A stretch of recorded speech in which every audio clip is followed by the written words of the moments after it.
કાં શું થયું? લોન લોન ભરવી છે? કેમ, તમે વળી શું કર્યું લોનનું? શું 45,000 સેલેરી છે અને 35,000 રૂપિયાનો તમે હપ્તો ભરો છો? તો તમને આ બધું કોણે, કેવી રીતે, તમે કેવી મેથડ બેસાડી છે? મેથમેટિક્સ.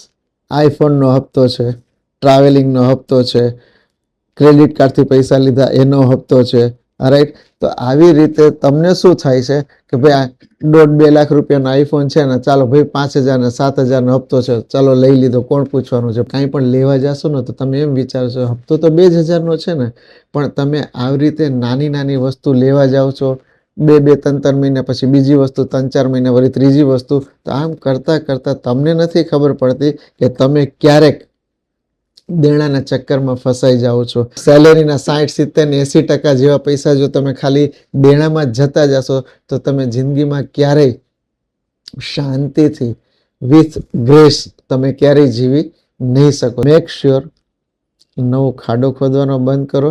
સૌથી છેલ્લે તમે આ ઘરની લોન ભરજો. કેમ? 5 મિનિટમાં જ હું કોલ કરું છું તમને, જરાય ચિંતા ન કરો, થઈ જશે બધું સારું.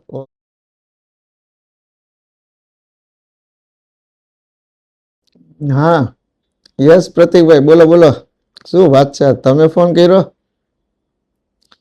શું પૈસા? એટલે પૈસા ઉપાડવા છે? કાં શું થયું? લોન લોન ભરવી છે? કેમ, તમે વળી શું કર્યું લોનનું? હપ્તા કેટલા? કેટલો હપ્તો આવે છે? હે, કેટલા? 35,000? તો સેલેરી કેટલી છે તમારે? શું 45,000 સેલેરી છે અને 35,000 રૂપિયાનો તમે હપ્તો ભરો છો? તો તમને આ બધું કોણે, કેવી રીતે, તમે કેવી મેથડ બેસાડી છે? મેથમેટિક્સ. એક કામ કરો, હું તમને થોડીક વારમાં ફોન કરું છું, બરોબર? પછી આપણે વાત કરીએ કરીને કે શું છે, તો કેવી રીતે ઉપાડવાનું, ન ઉપાડવાનું, શું કરવું ને હું તમને એક સ્ટ્રેટેજી બતાવું છું. ખમો, અત્યારે 5 મિનિટમાં જ હું કોલ કરું છું તમને, જરાય ચિંતા ન કરો, થઈ જશે બધું સારું. Okay okay, fine. હા, તમે સાંભળ્યું ફોન? જો શું તમને પણ આવા સવાલ થાય છે અને તમને પણ આવું તમારી સાથે પણ થાય છે? નમસ્કાર મિત્રો, થોડીક વાર ચા પી લો અને પછી તમારી સાથે વાત કરું. ખમો, તમને આનો પણ ઉપાય બતાવો. નમસ્કાર મિત્રો, હવે તમે એક સાંભળ્યું હશે, આ ઓરિજિનલ વાર્તાલાપ જ થતો હતો. મારા જ મારા મિત્રનો દીકરો છે, સાચી વાત તમને કહું તો એમની આ વાત હતી. હવે તમે જો આવા જ પ્રશ્નો, 45,000માં એનો 35,000નો હપ્તો છે. બીજી વાત મેં એની સાથે કરી, શું છે કરીને. હવે તમને કહું હપ્તો ક્યાં ચાલે છે, તો કે ભાઈ છે ને આઈફોન લઈને બેઠા છે. હમણાં એક ટ્રીપ વાળા લોકો નીકળ્યા હતા, ફોરેનની ટ્રીપ કરવાનું હતું, તો કે પૈસા હપ્તામાં દેજો કરીને. એટલે ભાઈ ટ્રીપે લઈ લીધી, આઈફોનનો હપ્તોય ચાલે છે, રાઈટ? ઘરમાં પૈસા બહુ દેવાના હોતા નથી કરીને, જ્યારે જરૂર પડે ત્યારે આપે છે કરીને. એટલે એને થોડુંક રિસ્પોન્સિબિલિટી ઓછી છે. પણ આમ કરતા કરતા વચ્ચે ભાઈએ હમણાં દોસ્તારો સાથે બધા બહાર ગયા હશે, તો જે કંઈ પણ હોય તો ભાઈએ શોપિંગ કરી લીધી. તમે માનશો સાહેબ, અત્યાર સુધી અત્યારે મારી સાથે બધી પછી એની ચર્ચા થઈને વાતચીત થઈ, હમણાં ગયા મહિને એને 1.25 લાખ રૂપિયાના શર્ટ પેન્ટ એ લોકોને જે પણ જોતા હોય પોતાના ડ્રેસીસ માટે ખર્ચ કર્યા. અને યુ વોન્ટ બિલીવ, ક્રેડિટ કાર્ડથી એણે 45,000 રૂપીઝના એક્સ્ટ્રા સરસ મજાના શૂઝ લીધા. હું પણ સરપ્રાઈઝ થઈ ગયો. આ બધાનો હપ્તો તો કે ક્રેડિટ કાર્ડથી લઈ લીધા. હવે તમે વિચાર કરો, આઈફોનનો હપ્તો છે, ટ્રાવેલિંગનો હપ્તો છે, ક્રેડિટ કાર્ડથી પૈસા લીધા એનો હપ્તો છે, રાઈટ? તો આવી રીતે તમને શું થાય છે કે ભાઈ 1.5-2 લાખ રૂપિયાનો આઈફોન છે ને, ચાલો ભાઈ 5,000 ને 7,000નો હપ્તો છે, ચાલો લઈ લીધો, કોણ પૂછવાનું છે? 35માંથી પછી ધીરે ધીરે તો કે ત્યાં 10-12 હજાર રૂપિયા છે, વર્ષે દર મહિને થોડા થોડા દેવાના છે ને. એવી રીતે હપ્તા કરતા કરતા આ ભાઈને 35,000 હપ્તા ચડી ગયો છે. અને હવે ક્રેડિટ કાર્ડના હપ્તા હમણાં 2 ચૂકી ગયા ભાઈ. એ હપ્તા ચૂકી ગયા એટલે એનું વ્યાજ સહિતનો જે આવ્યો હપ્તો એ વધી ગયો. આ બધાના ટ્રેપમાં હવે લગભગ વર્ષ જેવું થવા એવું છે અને એમાઉન્ટ વધીને એવડી મોટી થઈ ગઈ છે, એના પૈસા અત્યારે ઉપાડવાનો વારો આવ્યો. મારી પાસે છેલ્લા 4 વર્ષથી ઇન્વેસ્ટમેન્ટ કરે છે. 4 વર્ષમાં એના અત્યારે મારી પાસે લગભગ 6.5-7 લાખ રૂપિયાનું ઇન્વેસ્ટમેન્ટ છે અને આ બધાનો હપ્તો જે ભેગો થઈ ગયો છે એ 4.5 લાખ રૂપિયા છે. હવે તમે વિચાર કરો કે મારી પાસેનું જે ઇન્વેસ્ટમેન્ટની વેલ્યુ છે હવે અત્યારે ગળે આવી ગયો છે કે ભાઈ મારે આ હપ્તાનું કરવું શું. તો મિત્રો, જો તમારે આવા સવાલ થતા હોય તો આનું નિરાકરણ શું, તો હું તમને કહું કે જો આજે તમે કાંઈ પણ લેવા જશો ને તો તમે એમ વિચારશો હપ્તો તો 2,000નો છે ને, પણ તમે આવી રીતે નાની નાની વસ્તુ લેવા જાઓ છો, 2-3 મહિના પછી બીજી વસ્તુ, 3-4 મહિના વળી ત્રીજી વસ્તુ, તો આમ કરતાં કરતાં તમને નથી ખબર પડતી કે તમે ક્યારેક દેણાના ચક્કરમાં ફસાઈ જાઓ છો. આપણને એમ લાગે કે આ ઈએમઆઈ છે તો તમે તમારો પૈસા આવે છે અને સીધા બેંક ફટાફટ ઉપાડી લે છે, બેંક પૈસા કમાય છે. તમે શું થયું? તમે તો ગુલામી જ હવે કરો છો. બેંકને પૈસા કમાઈને દેવા માટેની ગુલામી તમે કરો છો. તમે તમારા પૈસાથી એન્જોય કરી શકો છો. તમે તમારી સરસ મજાની જે તમને અત્યારે તો યંગસ્ટરને જેનજી છે ને એ લોકોને આપણે જરાક વાતો કરી છે ને, એક વસ્તુ હું તમને કહી દઉં, જેનજી જે છે ડેફિનેટલી એ લોકોમાં કોન્ફિડન્સ છે, સ્કિલ છે, બુદ્ધિ પણ છે, પણ એ લોકોના મનમાં અત્યારે યુલો બહુ આવી ગયું છે. You only leaves one. આજે જીવી લ્યો, કાલનું જોયું જશે. એવું નથી થતું. દરેકને મને ખબર છે અને આપણને ખબર છે કે બધાને આમ જોવા જઈએ તો જિંદગી મોટી જ હોય છે. એવું નથી હોતું આજે જીવ લો કાલનું શું. આજે જીવો છો અને આજનું પૂરું કરી લ્યો, કાલનું જોયું જશે. તો હું કદાચ તમને મારી ભાષા થોડી ખરાબ લાગશે, પણ હું તમને એમ કહું, આપણે દુનિયામાં છે ને ઈશ્વરે માનવ જન્મ સૌથી શ્રેષ્ઠ જન્મ છે. આપણે વિચારી શકીએ છીએ, સમજી શકીએ છીએ અને એ પ્રમાણે કામ કરી શકીએ છીએ.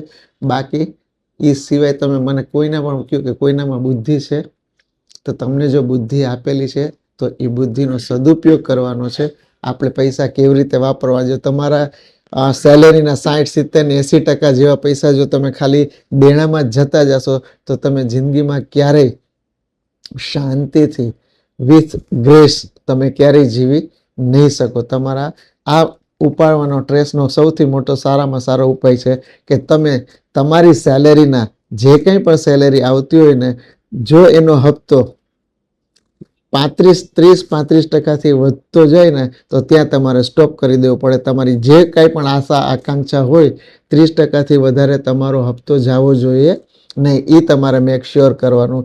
અને સૌથી પહેલાં સેલેરી આવે તમારા 20, જો તમારી ઘરની જવાબદારી હોય તો મિનિમમ 20% તો તમારે સેલેરીના સૌથી પહેલાં સેવિંગમાં રાખી જ દેવા પડે. ઇન્વેસ્ટમેન્ટ કરવા, સેવિંગની નહીં, ઇન્વેસ્ટમેન્ટ કરી જ દેવું પડે. અને જો તમારી ઘરની જવાબદારી ન હોય, બીજા લોકો પણ જવાબદારી ભાગે ઉપાડતા હોય, તો ડેફિનેટલી તમે 30-40% પૈસા ઇન્વેસ્ટમેન્ટમાં કરો. પછી જે છે એને બાયફર્કેટ કરો કે કેવી રીતે મારે કરવું. અને સૌથી મોટી વસ્તુ, જ્યારે પણ લોન ચૂકવવાનો વારો આવે, ક્રેડિટ કાર્ડ હોય તો સૌથી પહેલાં એને ચૂકવી દેજો. એના પછી હોમ લોન જે છે એ સૌથી છેલ્લે ચૂકવજો, પણ ક્રેડિટ કાર્ડ સૌથી પહેલાં ચૂકવજો. કે એમ કા 36% સીએ વાર્ષિક વ્યાજ લાગે છે. તમે સાહેબ 3% વર્ષે પૈસા લ્યો છો, વાર્ષિક 36%. તમે કમાવો છો 10% અને 12% લેખે વાર્ષિક ઇન્ક્રીમેન્ટ થાય છે અને એની જગ્યાએ તમે 36%નો હપ્તો ભરો છો. તમે વિચાર કરો, ક્રેડિટ કાર્ડને પહેલાં કાઢી લેજો, એના પછી કાર લોનના અને પર્સનલ લોનના જે આવે છે એ કાઢી લેજો.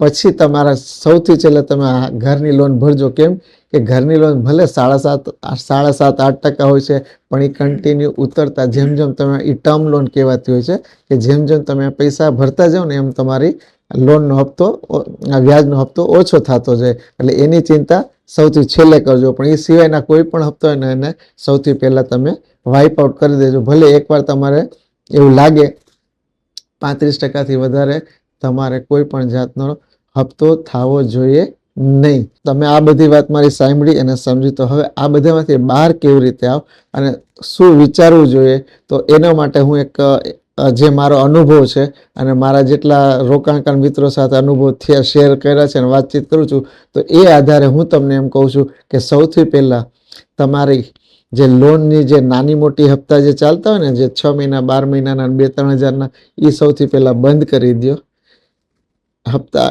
એ બંધ કરી અને એની જગ્યાએ તમે એક ઇમરજન્સી ફંડ માટેનું 2 કે 3 હજાર રૂપિયાનું જે કાંઈ પણ તમારાથી થતું હોય ને, એક ઇમરજન્સી ફંડ માટે તમે ઇન્વેસ્ટમેન્ટ કરવાનું શરૂ કરી દો.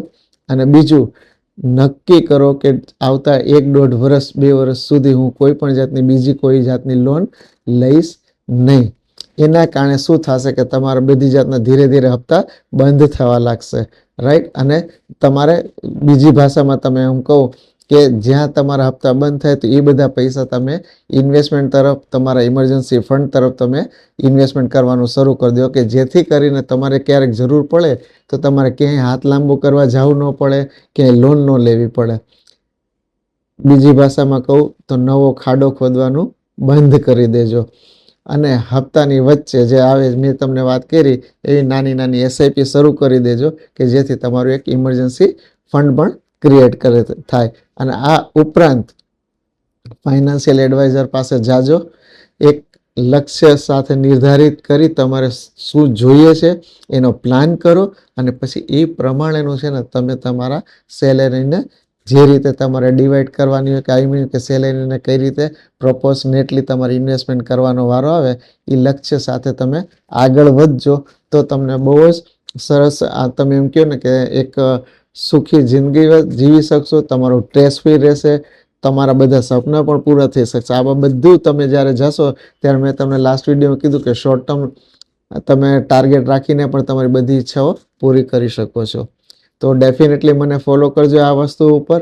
તમને થોડીક આઈડિયા આવી ગઈ છે. અને આ બાબત પણ તમારે જો ખરેખર તમને એમ લાગે કે ના ભાઈ હું આવી જાતમાં કંઈક ફસાઈ ગયો છું, તો ડેફિનેટલી હવે કેવી રીતે બહાર હોય, તમે અમારી સાથે મારા નીચે નંબર દીધેલા નંબર ઉપર તમે કોન્ટેક્ટ કરી અને અમારી સાથે વાત શેર કરી શકો છો. અને આનું શું સોલ્યુશન નીકળી શકે છે એ પણ અમને તમને ડેફિનેટલી કહેશું. આ મુદ્દે બીજી કોઈ પણ જાતની ચર્ચા કરવાની હોય, કોન્ટેક્ટ નંબર નીચે આપેલો છે, તો તમે કોન્ટેક્ટ કરી શકો છો. અને મેક શ્યોર નવો ખાડો ખોદવાનો બંધ કરો, એસઆઈપી ચાલુ કરી દેજો, અને એને કન્સિસ્ટન્સી અને ડિસિપ્લિન સાથે રાખજો. ડેફિનેટલી તમારું જીવન બહુ જ સરસ, સ્મૂથ અને આનંદમય થઈ જશે. અને પેલું જે મેં કીધું ને, yellow you only leaves once, એને એટલું બધું ફોલો ન કરો કે તમારી જિંદગી તમને મજબૂર કરી દે હપ્તામાં રહેવા માટે, રાઈટ. હપ્તામાં ન રહો અને યોલોને થોડુંક બાજુમાં રાખી દેજો. મારા તરફથી આટલું જ.